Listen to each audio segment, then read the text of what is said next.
Good afternoon, everyone, or actually, maybe good morning to some of the to people out in the West Coast. It's good to see everyone again. It has been a whirlwind of September between school starting for my classes that I teach and the classes that I attend as well. So it's been quite busy. So I am sorry that we have to meet in the middle of September. We're usually meeting in the first week of the a month. So we will have our October session in first Tuesday of the month. So it's good seeing her, and we're just gonna wait as people roll in.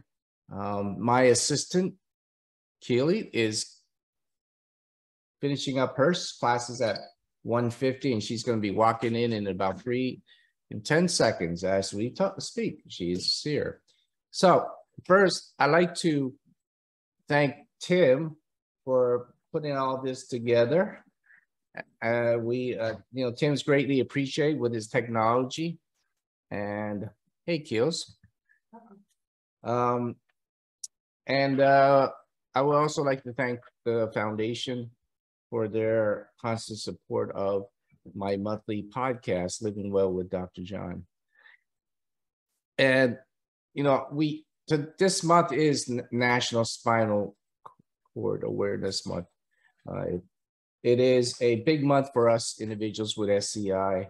And, the more we get everyone educated in how our lives work, the better it is for us.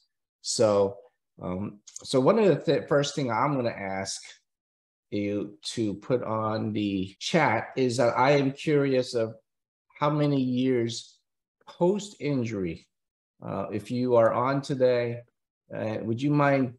I just hit 36 years in August. So I was curious if you could let me know if you're on today and you're an individual with spinal cord injury, how many years post-injury would you be in if you are? So if you don't mind putting that in on the chat, I'm curious. The other part of today would be is, what function are you? What's your functional level? My perspective always seems to be from a tetraplegic level. So I was curious if you are a paraplegic or a tetraplegic or an incomplete. So I am, again, curious of the attendees today and the number of individuals who have disabilities. So what I'm going to talk about a little bit of a story and then a little bit of talking about successful aging with spinal cord injury. So many of us who have spinal cord injury have concerns about osteoporosis, right? And that's something I've always been aware of for many years. I don't know if anyone out there who has osteoporosis, but it's basically your bones gets a little more brittle because you just don't put a lot of weight on it, a lot of stress on it. Okay, the chat doesn't seem to be working right now. Okay, so we'll just go with it. We'll do the best we can. So here's the part. So here, I always knew I had osteoporosis. My endocrinologist wanted me to run some tests, and I just didn't want to go. I didn't want to go get my test done for osteoporosis, not because the test is hard. I remember getting it done once, like 11 years ago, or whatever. But I remember it was difficult to get on the table. Now, if I go to the hospital and get tests done, I know there's certain people there, certain equipment, and I can get around that. But I knew if I went to these clinics, these local little clinics, to do these bone density tests called DEXA scan, that there was going to be an issue about getting on the table. And that's really why I didn't want to go. And I don't know if again, it's without the chat working, I can't really ask the question, but I'm going to assume that many of you have hesitancies like I do when it comes to people accommodating our needs. It is quite frustrating. I knew that if they didn't have some type of lifting system, it was going to be an issue. I knew that it was going to be in a small room. There's going to be an issue. And thus, I just put it off for many years. And finally, my doctors said, you got to get it done. I met a few friends with spinal cord injury that had it for, had been, post-injury for many years, and they suffer from it and had pain issue. So I thought, okay, maybe I should go. Maybe I can address the issue. And I went, and there was issues. The room was small, and they didn't have a lift. Everything I was fearful of, it happened. So a lot of times, that medical field just aren't capable of handling some of our issues. So that was one of the things I struggle with. And now, why did I bring up that issue about osteoporosis and growing old, et cetera, is that I was trying to look up articles, being a professor, I was trying to look up articles to see what does it mean to grow old successfully? What does it mean for me to be able to grow older and not suffer as much? And the successful aging, or what they call SCI, in general, is about three things. The articles write that you need to, one, be physically healthy. So avoidance of disability, physically healthy, one area. Two, you need to have a lot of friends, participation, social engagement, social support. So physical health, social support. And the third area they talked about was independence. So for individuals like us, can we really get around physical deterioration? That was my first thought. Can we get around that issue? Can we have successful aging? Because I know physically there are three things. Last month's talk, when we had our guest speaker last month, he put it really nicely. He said, having spinal cord injuries about bowel, bladder, and skin. Those are the three main areas that seems to, now there's a lot of the other stuff that happens, but those are the three areas that really is an issue chronically. So physically, can we get older and be able to avoid those issues? And that's a hard one. As I was reviewing the registration questions today, I noticed that many of the people who struggle with their quality of life struggle with these three areas: physical deterioration, lack of social support, and inability to be independent, feeling like being a burden, etc. So those three areas is what I think any individuals without spinal cord injury have to deal with getting older. But it's even more important to address those areas harder for individuals like myself to grow old and have successful aging. So how can we do it? So I was looking at, again, an article, and they interviewed people who were 45 years older and had at least 10 years of post-injury by a guy named Guru, who published an article in 2021. And he said that Um, if you have negative successful aging, meaning you don't you don't get old very well. They have lack of resources. When I read into lack of resources, I think of people who don't have the means to be independent.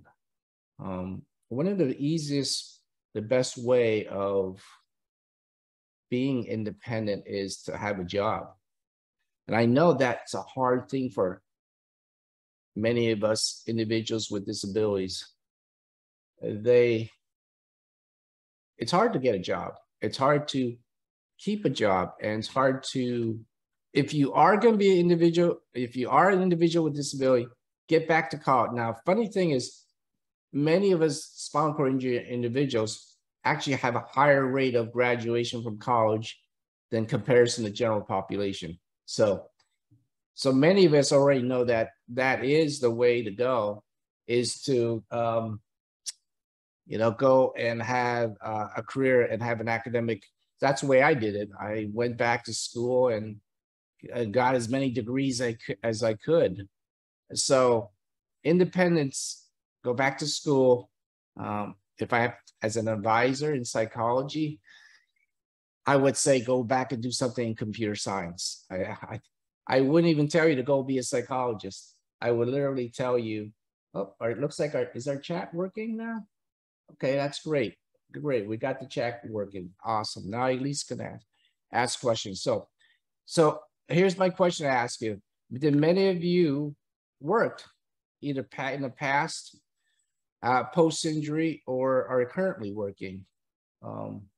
So if you can let me know currently, if am I speaking to, so if you want a quality life and you want to be independent, then you need to be financially independent as best you can. And one of the best way to do it is go back to school, find a way to survive school, and find a career that you can manage. Now, being a social worker, being a psychologist is something that individuals with spinal cord injury can do. I would say be a computer scientist if you can. There's so many more jobs out there available for you.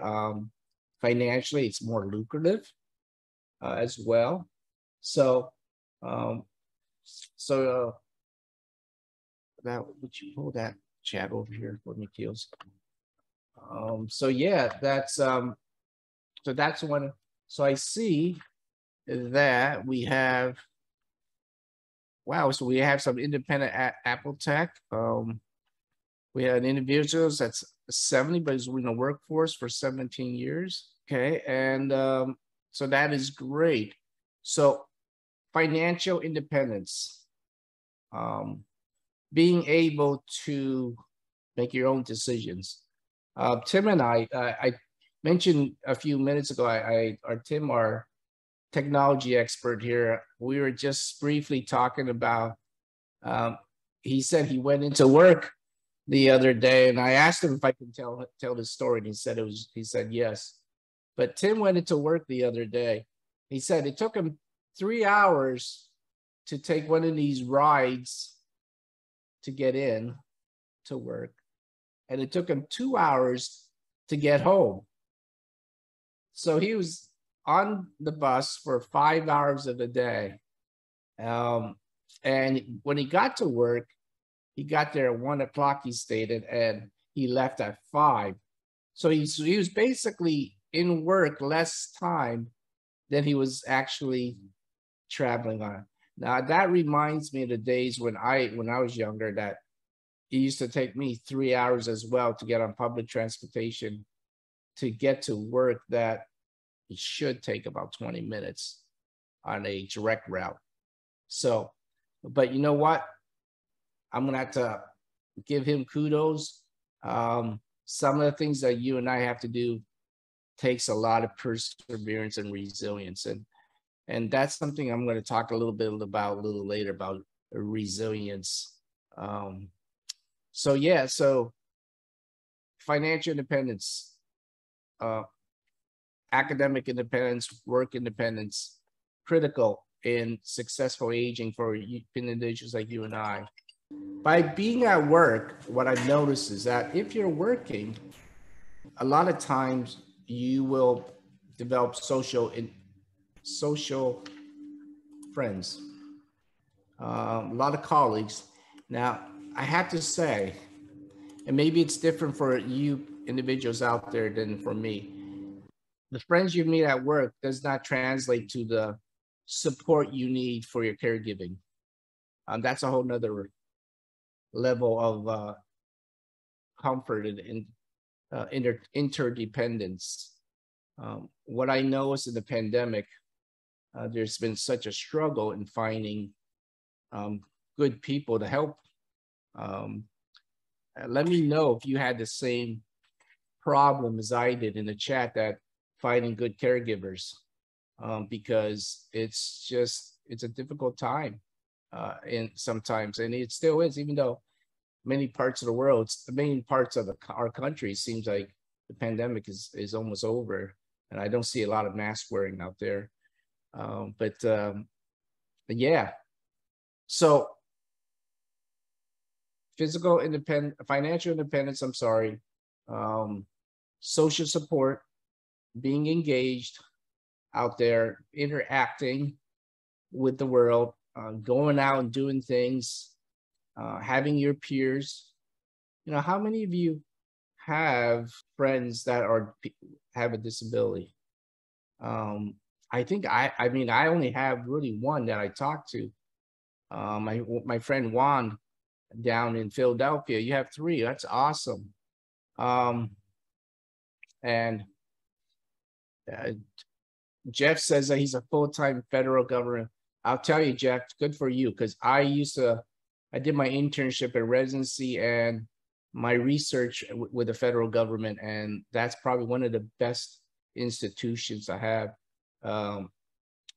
to work for. So those of you who want to get a job, definitely get a job with the state or the federal government. It's always a great place to be.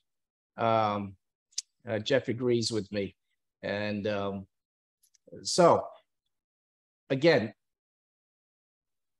financial independence, go back to school. Now, I'm biased. I'm a professor. So I'm always about going back to school. Social engagement. You need to have, I'm lacking. I've realized I'm lacking with friends of people. I mean, I get to meet a lot of people that have disabilities, but I'm not really what I would consider great friends with them. So I think I need to have more of those. We are working on another project where we're going to try to develop some Zoom meetings with people around you. And so hopefully that's another project we're going to have. See, Michelle says, I utilize community resources as a buffer to stay supported. Okay. So that's, I know that, the foundation have so many peer mentors out there that if you want to connect with someone that's available. I personally have never used that.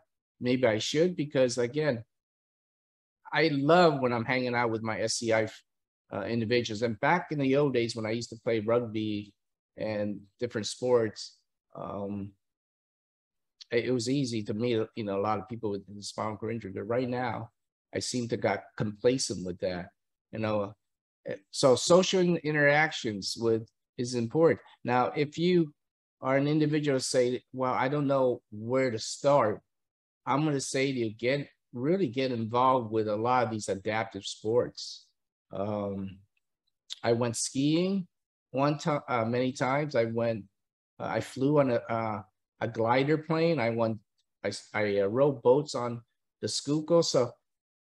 And I played quad rugby. I wasn't any good at any of these things, but at least I went to meet friends, which was nice. Was nice to have. So successful aging, the third part. So we talked about financial independence, making your own decisions. We talked about social engagements slightly, and then let me talk about the physical part. I think that's the part that I struggle probably with the most as well. Just before I got on to today's podcast, I had my video conference with my doctor's appointment. I emailed her and I said, hey, look, I got 2 podcasts. You guys, are scheduling me now. I need to be in and out if that's possible. And, but I didn't want to miss the meeting. How do you as an individual go to all these different doctors and try to stay on top of, stay on top of your physical health? And I struggle with that. Part of it for me is that I'm so busy working and that I don't prioritize my physical health. And that's probably a no-no. I see a lot of people when I go down to Good Shepherd Hospital downtown, and when I'm working down there, I see a lot of individuals riding like FES bikes and going swimming and doing a lot of rehab. And I was wondering, wow, that's awesome that they're able to prioritize those things in their life. And so what I started to do is I started to go to therapy again. So I go to therapy once a week now for physical therapy, occupational therapy. I schedule into my schedule, which is redundant schedule into my schedule. But if I don't put it in my schedule as part of my life, then I never do it. Now, here's the problem for me. Now you get overwhelmed with too many things. So something has to drop. You have to drop something. So I'm trying to figure out what is a priority in my life, and I have to make health a physical part of my priority. Now, at my age, I'm already struggling with, skin problems. I always had bladder issues and bowel issues. So here's my question for you. What do you struggle with physically at this point in your age? What are the main medical issues that you seem to have an issue with? So, and post that in that chat with me if you can. So going back to successful aging, it says here that Morton and Yorkston 2017 says that successful aging is, he repeats the autonomy part. He repeats the social connection part. What he also writes, or they also write, is this concept called resilience. Now, I'm going to get psychological on you right now. I'm going to get really psychological. Let's see. H. Sheehan says pain, spasticity, and contractures. Okay, yeah, I have a lot of pain as well. Not much spasticity, but definitely contractures as well, because you just don't get to stretch those hands and fingers and legs. So I'm going to talk a little bit about resilience. What is resilience? Okay. Let's see if we can scroll down on this. Resilience is the ability to accept your injury. I've talked about a lot of that type of coping. It's hard to accept your disability. I mean, I still struggle, and I'm already 36 years, and there's not a day I wish I wasn't disabled. If I keep myself distracted, I'm less likely to think about it, but you have to at least some part of the day just accept that this is as good as it gets. I see a client out in Oklahoma, and he struggles with a lot of significant issues like I do, and I said to him, at what point do you think that this is as good as it gets? And so you have to accept your disability. Many individuals who are positively coping with their disability accept their disability. Yeah, if Victoria says if her friend's still struggling with accepting her disability, you know, for Victoria and us, the issue is, look, if you don't accept your disability, you are always going to be in a bad situation. So you got to flip it the other way and say, okay, let's go with it. This is what God gave us. This is what life gave me. It's as good as it gets. Let me just work with it and stop, you know, thinking about or crying about it. You know, another way of coping, of resilience, is positive reframing. What is positive reframing? Positive reframing is like the ability to just almost be like optimistic. You know, how many of you have friends that are just, they're always optimistic. They always see everything half full. They always see that, okay, this is, you know, it's going to, you know, the good thing of everything. I tend, most of the time, I'm optimistic. I think not all the time, but many of the time I'm looking at things in life and I'm saying, okay, no, well, this ain't too bad. Let's, you know, at least we have our health. So positive reframing, active coping. But what is active coping?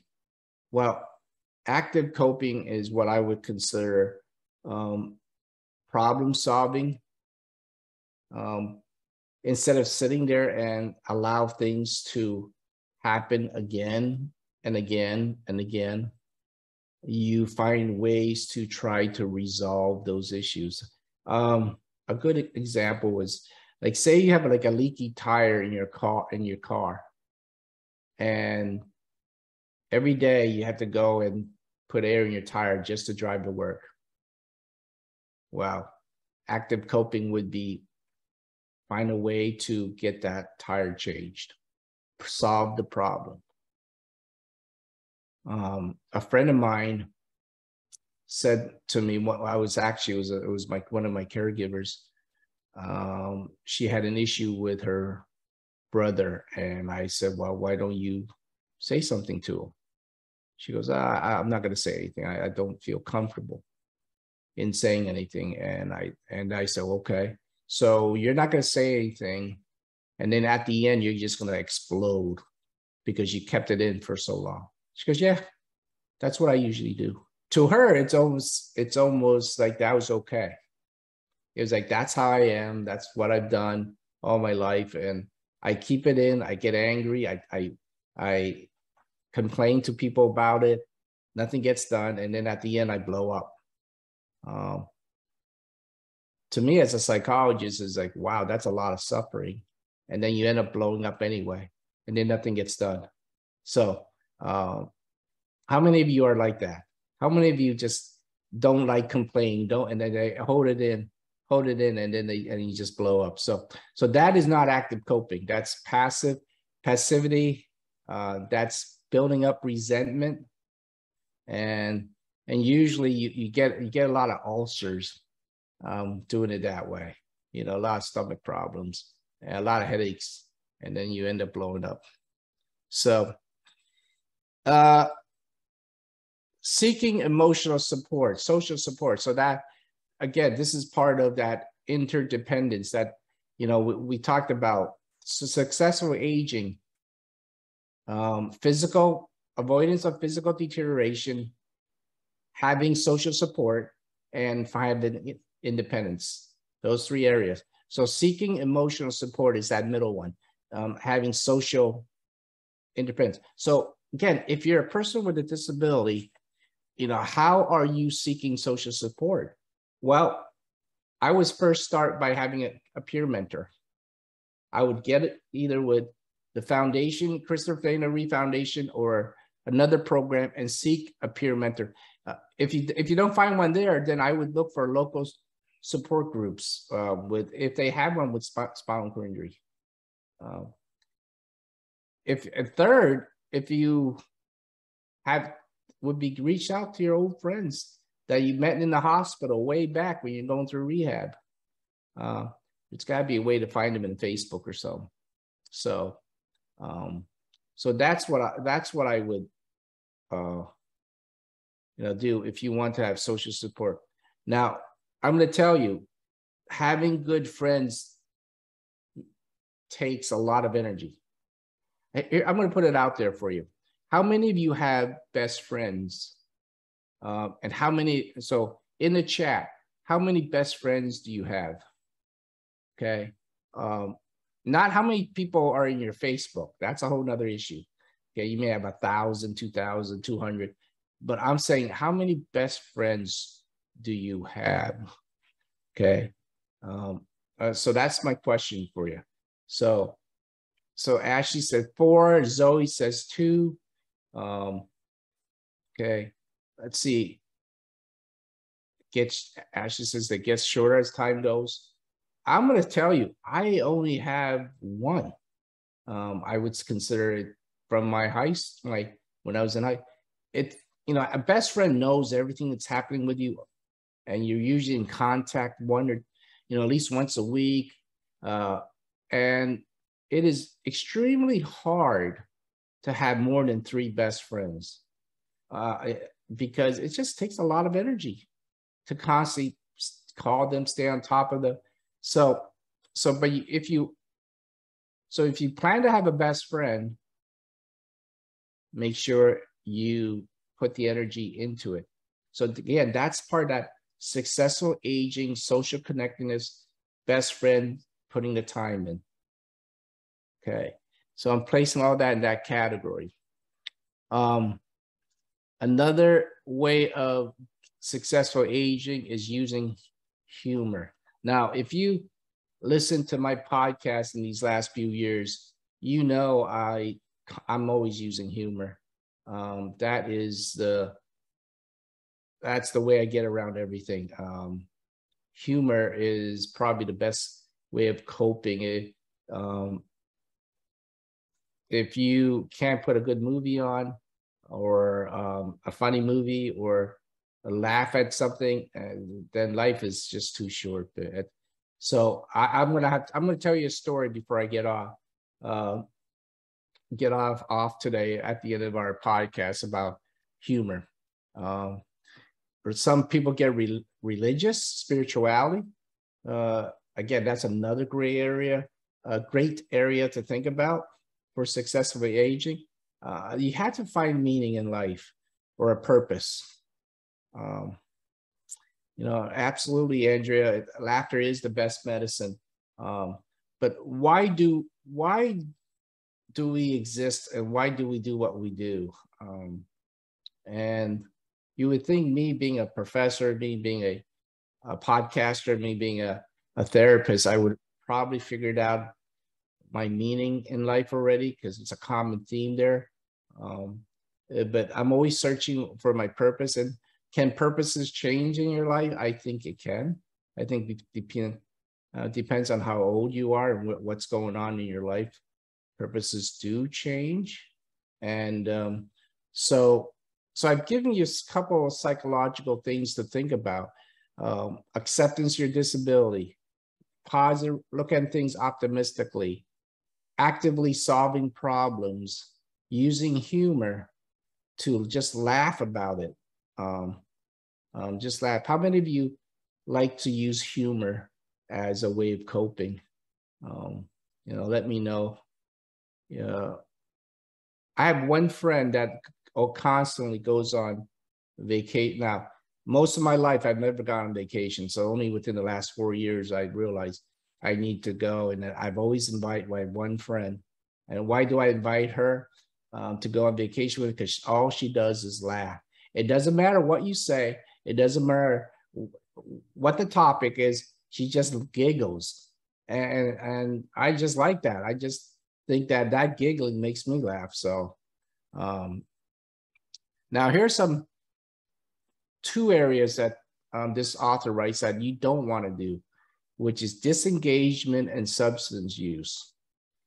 If you find yourself isolated, now I'm in part of my reviewing of registration, Nikki in Arkansas, she wrote that what the main cause of her struggle was loneliness. You know, again, isolation, disengagement, and that is going to cause more problems in your life if you are alone. Isolation also could mean, you know, difficulty finding caregivers. Jose out in not exactly sure where Jose's from, but he mentions that, you know, finding lack of difficulty finding caregivers. That's another way of struggling with isolation. But okay, so disengagement is not a good thing to do, isolating yourself, and substance abuse. Now, don't get me wrong, I think a nice glass of wine, a nice glass of beer once in a while is not a bad thing, at least personally. But if you use that all the time as a way to soften the stress of the everyday life, then it becomes a bad thing. So being dehydrated and drinking a lot of alcohol is probably going to be a struggle. So those two are the areas that I would think, at least for this author, talks about that. So resilience, capacity to reframe one's purpose and reorientates one's society. I do also think that resilience means embracing some level of suffering. If you're a Buddhist from an Eastern philosophy, suffering is part of life. Now, in our Western philosophy here, we tend not to want to suffer. We try to avoid suffering, and that avoidance of suffering a lot of times gets us in a lot of trouble. I do think part of life is to find a way to learn how to suffer, not a lot of suffering, but at least suffer part of suffering. It's like children, you know, how do you teach children to persevere and to work through their homework and go through some of the things, and if they never had to suffer before. So I have a nephew that's is in college, freshman year, first few weeks. I talked to him the other day, and he loves to lift weights, and so we talk about that. And I said, "How are your classes going?" He goes, "Well, you know, the classes I like, I don't mind biology, philosophy. He doesn't mind reading, but he has another class that he just can't can't read. Doesn't want to read." Right. So I had to take it back to exercise. I said, "Well, if your muscles don't suffer to get bigger, then how does it get bigger?" So I said, "Look, that's how your brain works. You're going to have to suffer through this class. You're going to have to learn to read this stuff, even though you don't like it. If you do, you will get better." I was trying to reframe so that he would actually read something he did not enjoy. But okay.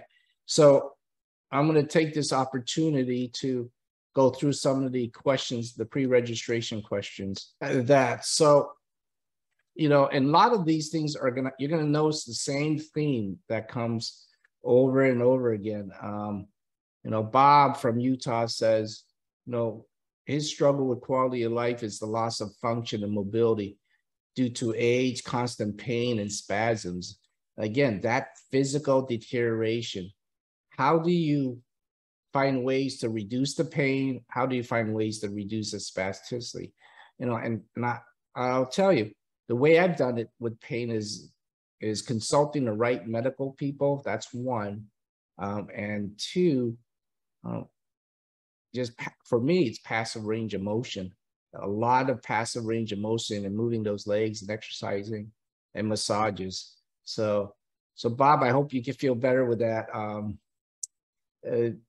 For Robert, it's again, repeating similar physical things: neuropathic pain, leg spasms, lack of sleep, and just constantly being tired. Now, I do notice that, and for normal aging, people who, as they get older, sleep does get worse. That's in general. So even without spinal cord injury, your sleep will get lighter. It'll get, you seem to not sleep as long. You don't hit that stage 4 delta REM sleep as often.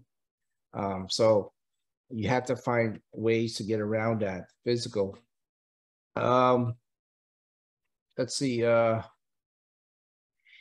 Christine talks about having pressure injuries and dragging on and aging in general.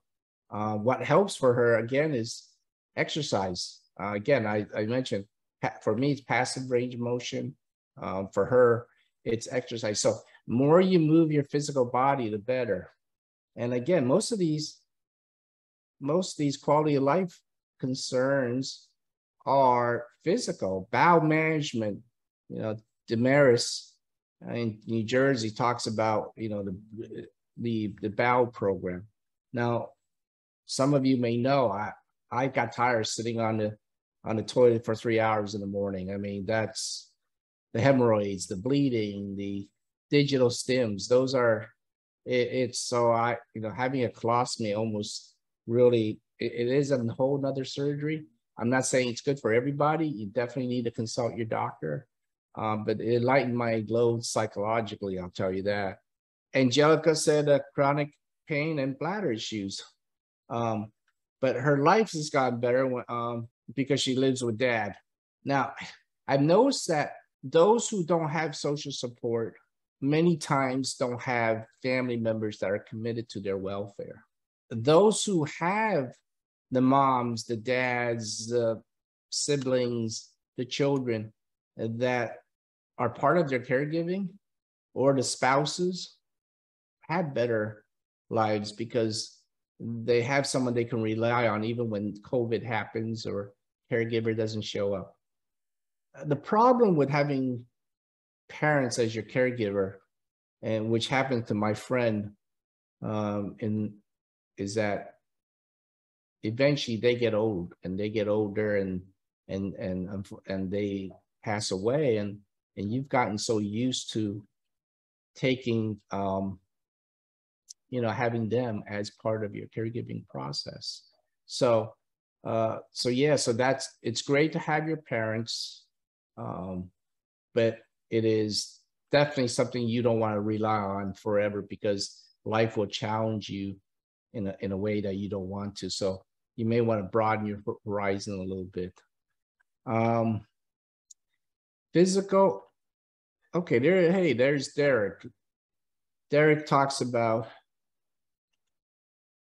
physical and mental healing.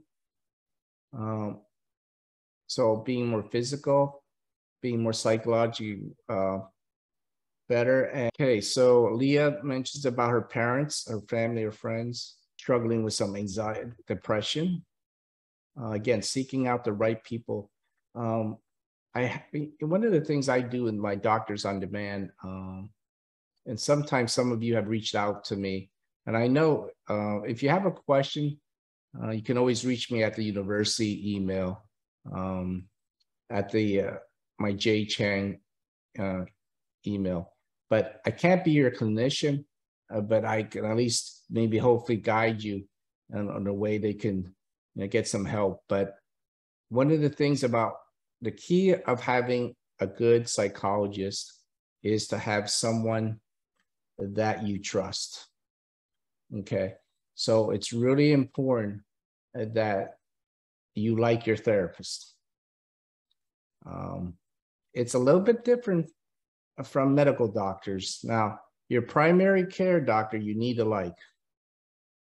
Your surgeon, you maybe not, because as long as they're good surgeons, there may not be great bedside manner, but you definitely want to like your primary care.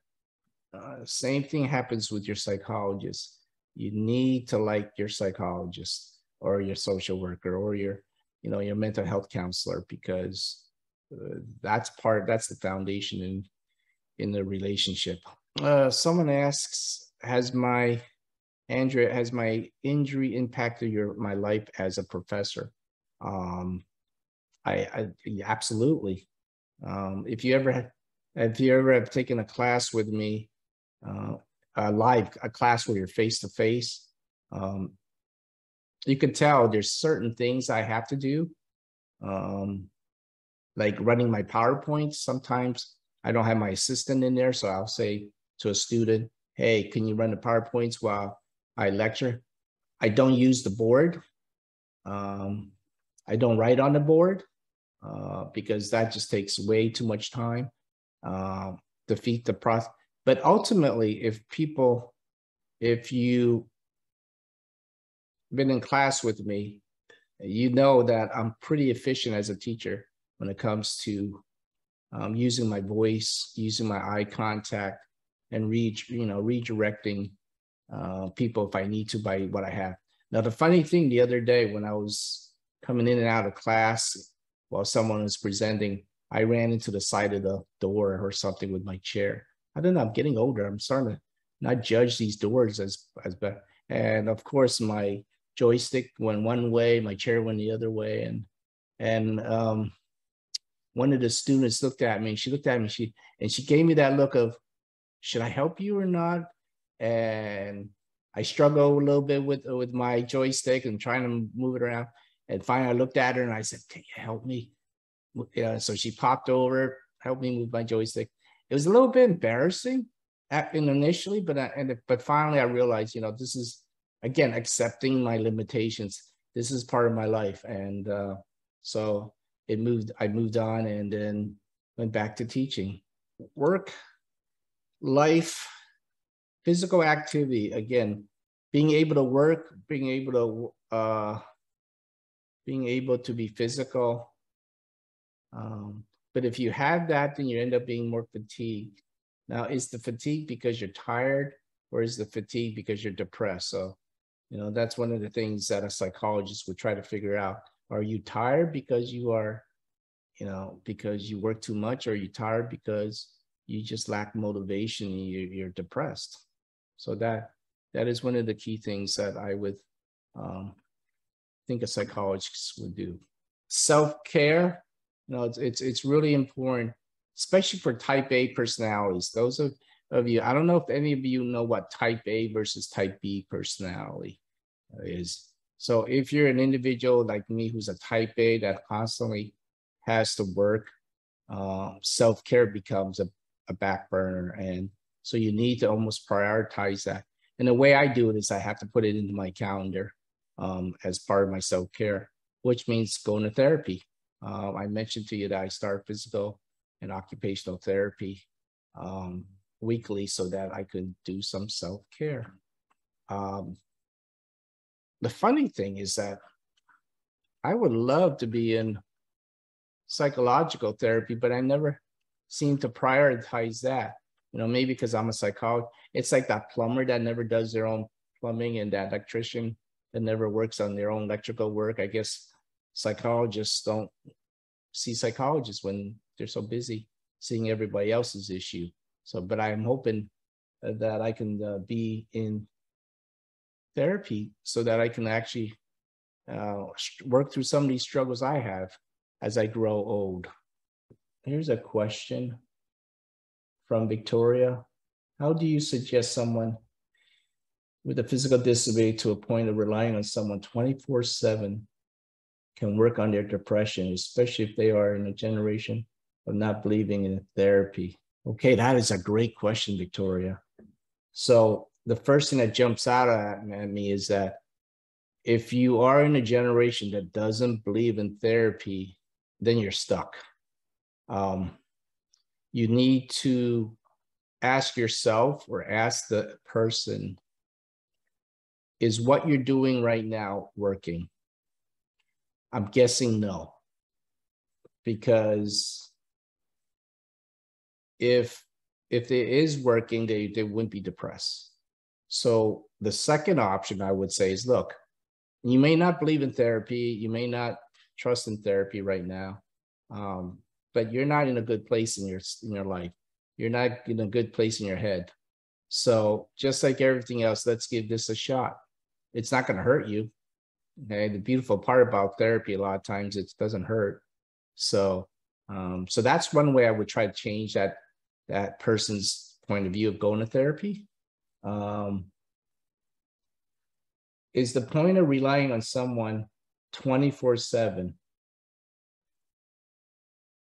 That is a rough one. As I gotten older, I've noticed that the hours for me of being by myself has gotten less and less. It's a part of my reality. I used to love being by myself without any caregivers, but I was more functional when I was younger.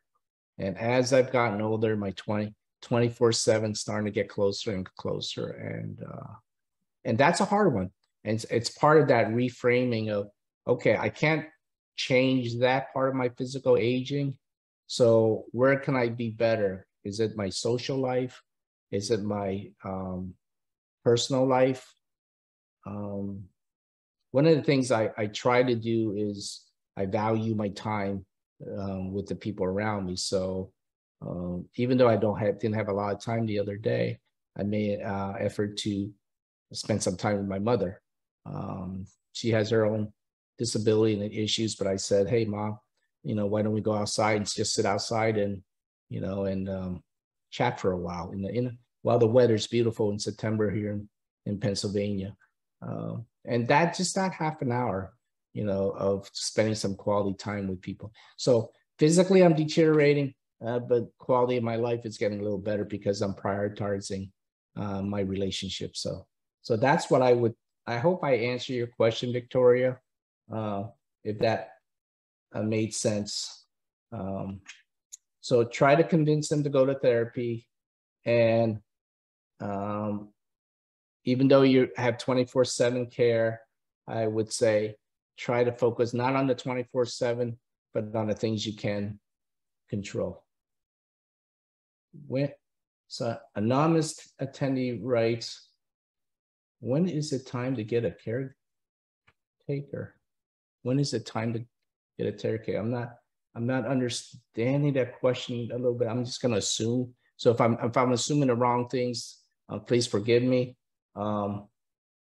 It's always good to always have caregivers, always have backups to the caregivers, because they're going to get tired, going to get sick on you. So always to have two of everything. I jokingly said that to my wife once. I said, I think we should have two wives, because just in case you get sick, I would have another one. And of course, that didn't go well. So, but I told her I was joking. Okay. So great. Those are a couple of good questions there.